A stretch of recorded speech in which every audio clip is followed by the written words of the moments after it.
You can hear the fans there more than anywhere else we go.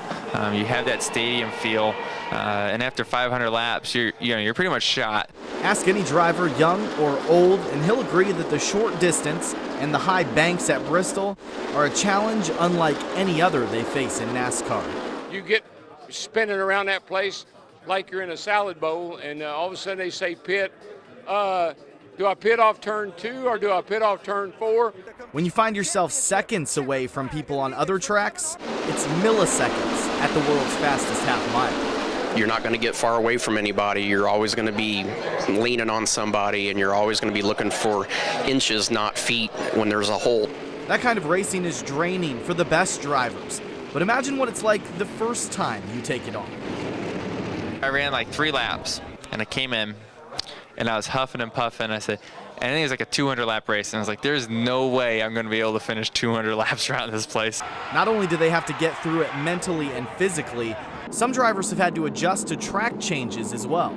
You got to remember something. It went from asphalt to concrete.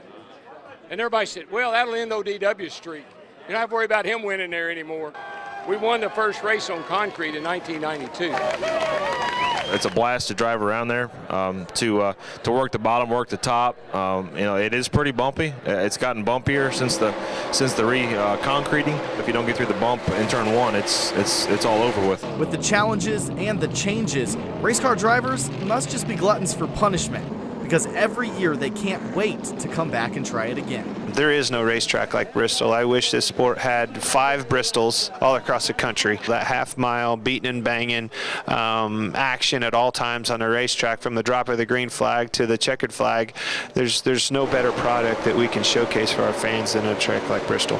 And if you're lucky enough to be the first one across the finish line,